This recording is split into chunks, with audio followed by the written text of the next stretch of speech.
Hey guys, Anime Gypsy here with another One Piece episode review, this being episode 820. And this is going to be a quick review because I have a lot of stuff to do today. So let's get started with how many parts there are. There are five parts. There's Pedro versus Tamago. There is Sanji and Reiju's discussion. There is Smoothie's little bit. There is Luffy versus versus Charlotte Cadaneza, which is Oprah's younger brother in the quadruplets when they were born, and Brook's whole situation. And Brook's situation is going to be last because that one's the one I'm going to talk the most about. But first and foremost is Baron Tamago versus um, Pedro. And I'm starting at a high note because this episode proved me wrong when I said that Toei Animation's handling of One Piece was terrible as of late. I have to eat my words. I do not know what happened in Japan, but apparently Toei got its act together, and now they're producing very decent One Piece material, and I really, really appreciate that as well as probably most of this fandom. So thank you, Toei Animation, for getting your act together. We really appreciate the work you guys have done, the animation, and the animation quality has been showing as of recently and improving from what we have seen in the earlier parts of the Seducing Woods, Luffy and Cracker's fight, which was atrocious. So this episode's animation quality was a lot better in so many ways. Now, without further ado, um, first part we're going to talk about is Pedro versus Tamago. Now, with Pedro versus Tamago, the choreography was amazing. The animation quality was amazing. I really, really liked specifically Viscount Chick's in design this episode because when I saw his design in the manga, I really didn't get an appreciation for his design because I thought his design was kind of bland and ill thought out. But when I saw his design in the anime, I was like, okay, I could go behind that. That seems good. So that's a massive plus when it comes to the anime, and I think it's also because we only get a very limited amount of panels with Viscount Chick in the manga compared to the anime. So that was done well. The whole sound that goes along with the transformation when Tomago and Viscount Chick were both chopped down. That whole sound effect was pretty nice. I really, really liked it. And I'd like to add the part where we really didn't get an emphasis on what happened to the shell, the part of Tamago once Tamago is split in half. We really never got an emphasis on what happened to his body as opposed to the yolk. Well, we find out in this episode that his body just stays there and the yolk evolves. So, in a way, his corpse is there, but he's still alive because he evolved through the yolk.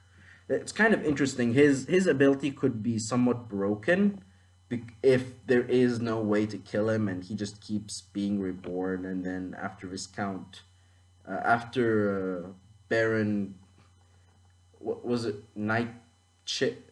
After his next evolution, he just returns back to Baron Tamago. That would be broken because you can't kill the guy. But we really don't have an emphasis on that, so who knows?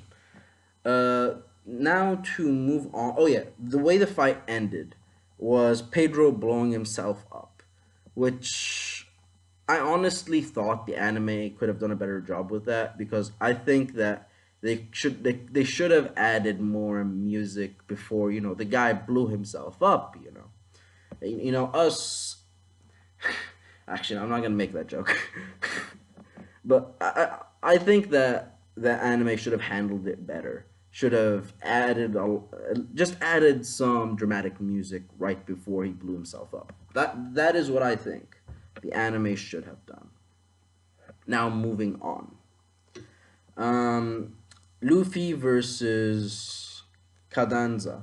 Now this is the thing. I love the fight and I was infuriated because in terms of short fights in One Piece, and when I say short fights, I don't mean I don't mean Luffy versus Bellamy in Dressrosa. I'm talking about fights like Luffy versus Bellamy way back when in Java.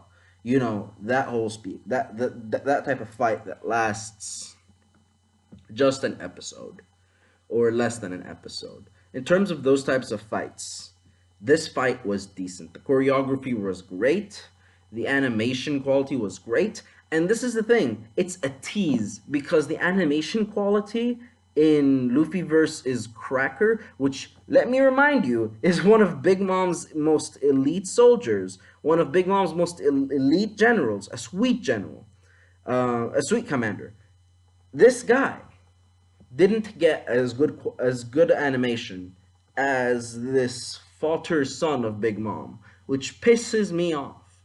But you know, at least we're getting good animation now, so thank you, Toei. And then we get to see right after that uh, Smoothie and what type of leader she is. And it's kind of interesting because her style of leadership it kind of reminds me of you know, sort of back alley gangish behavior. Like, hey, you can't lie to her, but you know, if you don't see a problem, there is no problem. You know, like that type of thing. So it's kind of interesting, and it adds a dynamic to Smoothie from a persona perspective, from characterization, characterizes her more than it does in the manga in my perspective, because I don't think we really got that bit in the manga where she told the soldier, "Hey, if you lie to Mama, you're gonna be executed. But if you don't see anything, there is no problem there." So in that sort of spiel, I think the anime did a better job. And now after that, let's talk about Sanji and Reiju. So Sanji and Reiju. Okay, so this is a very short bit. We basically get Reiju to tell Sanji, "Hey Sanji, we don't deserve to live. We're a family of assassins. You're a good boy. You go ahead and live. And we deserve to die. We deserve to go bye-bye. By the way, I switched those explosive handcuffs with regular old plastic handcuffs, so they're not gonna explode." And Big Mom won't go after Zeph because she's really after the cloning technology of the Germa. So you really have nothing to worry about. Scram, scram. And she basically convinced him to scram. I have to say the it was a lot more dramatic than that. The voice acting was great in the part of Reiju. It was done well. But there isn't much to discuss here because it's very self-explanatory. Now, Brook versus Big Mom. We got to see more of Brook versus Big Mom. We got to see Big Mom's invincible shield, Big Mom's unpenetrable skin, Big Mom's unbelievable armament of hockey. Armament hockey. I think it's armament hockey because eh, I don't see it being anything else, to be quite honest. I may be wrong, but I think it's some sort of observation hockey form, the same type that some people used during Marineford, where you didn't really see it, but it was there. Or it's just like the natural energy that presumes off of her skin just by living, so to speak, like the natural hockey base. Something like you know Kenpachi Zaraki, where he's like, "Oh, you can't cut me because my spiritual energy is so great that your sword can't penetrate it." So I think it could be that whole spiel with Big Mom. Maybe it has something to do with soul frequency, but I think it's more than just sturdiness or chubbiness, so to speak. I think there's a bit more than just chubbiness there because we saw Brook use that big attack that he used back in Thriller Bark to pierce Orz's shoulder. That whole spiel, no, didn't do jack doo doo. No, literally on her chest, Big Mom's boobs are stronger than Brook.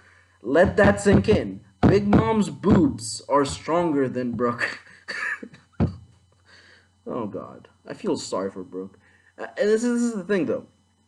we get to realize that the attack that injured Prometheus was Abad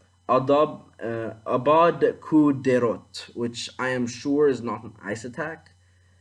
It's I think it's the attack that he talked about in Thriller Bark once once Ryuma and Zoro were at it. I think that is the attack that he was discussing, where he just sends energy by moving his sword really quickly. And I think the reason why Prometheus was injured by that attack was because Soul King Brook has soul ability. He basically he has the ability to make his soul beat a high frequency. That's how he's able to control Big Mom's um, uh, dolls or soul implanted goons or whatever you want to call them, puppets, whatever. He was able to control them because his soul beat at a higher frequency, and maybe that's why he's able to injure Prometheus, the right hand of Big Mom. So, oh yeah, and the last part is they end up not finding the poneglyph etching. They do not find anything. They strip Brook, and Big Mom's like, "Oh, had a good boy, had a good boy." Like, Jesus, no, that is very humiliating. And then Brook, you know, looks at Pudding, and Pudding comes along, and I believe at the end of the episode, Brook finds out the true nature of Pudding, or maybe it's gonna be in the next episode in the previews. But he we get the revelation that Rogers, King Gold D. Rogers, the king of the pirates, was basically Big Mom was around when he was just a regular pirate, not even the pirate king. Like before he was pirate king, Big Mom was a big shot who had road poneglyphs. So that is something to take note of for your anime onlys.